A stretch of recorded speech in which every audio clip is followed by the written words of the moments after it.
Hi, I'm Luke Korum with the Puyallup Sumner Chamber of Commerce. I'm with Jamie Smith, who's running for state representative in the 25th District, Position 1. Hi, Jamie. Hi. I'm going to ask you a few questions today. The first one is, in 2 minutes or less, describe yourself. Touch on any community involvement. Okay. So my name is Jamie Smith. I am a local teacher and coach. I have been teaching in the Washington State area for 13 years in the classroom. And I have taught at Puyallup High School for 10 years, where I also was the assistant cross country and track coach.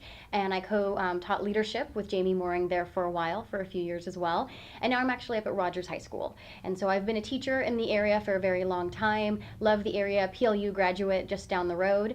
And then I'm active here in my church community just down the road, Puyallup United Methodist Church, where I was actually one of the co-founders of the young adult group when I was a little bit younger, and as well as active in their different community organizations and different classes that we have there, raising money for youth mission trips, as well as for a women's shelter, helping out with the rummage sales and in those different areas there. Oh, good. Why are you running for office?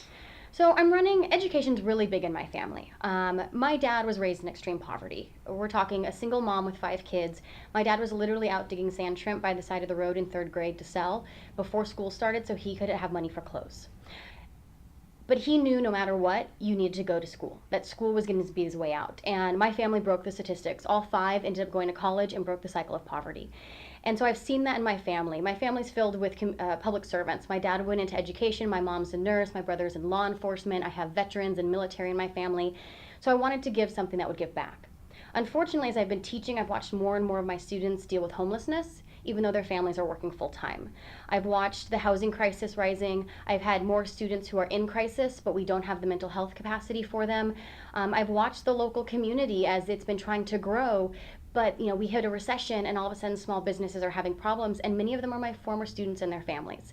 And so I decided I want to do something to help the community. I want to do something to give back. And I tend to say stuff through my students' perspective because that's how I view it. I see them going home hungry and know that we have to make sure we have good jobs in the area and that we have food for them. I see their families trying to start businesses and they're struggling, and I know we have to do something because small businesses, that's what supports our community and that's what keeps those local jobs. And so my students have inspired me to go on and try to fight for them.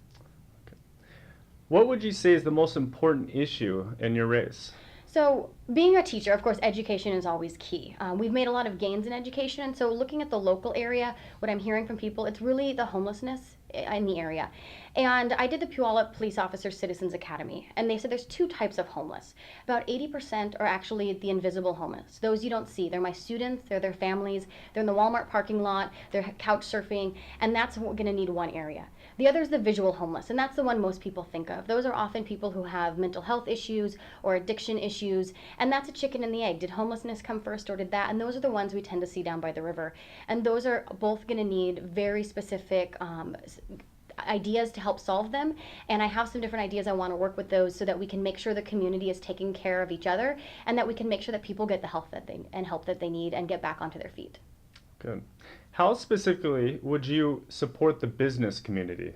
So the business community, small business specifically, they are often the ones who don't have as good of benefits. The legislature's been pretty good at trying to make sure that they have, in the last couple sessions, similar tax incentives and tax levels that some of the big businesses have. But there's a lot of loopholes that it takes. It's a lot harder for a small business to get a loan. And so looking at how we can make sure small businesses are able to get those loans to get started. I know, for instance, we have a big housing issue.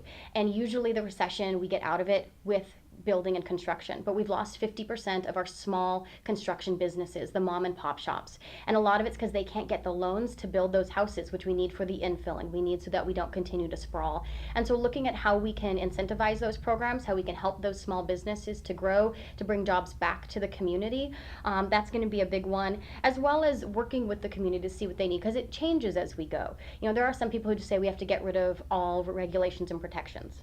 I think we need to look back at them because there are some, for instance, that are actually help the community. We have a lot of auto franchises here in the Puyallup area and the Fife area, and some, like the auto franchise laws, really benefit our local areas. If we were to get rid of those, then the manufacturers could really take advantage and we would lose a lot of good jobs, and the auto companies really help our schools. They really help our community, and so we need to look at them, but we need to make sure we keep the ones that help small businesses and we rework the ones that don't or that put up too many barriers for them to be able to start and continue. Well, good. Well, thank you for coming down today, and it was nice meeting you. Thank you.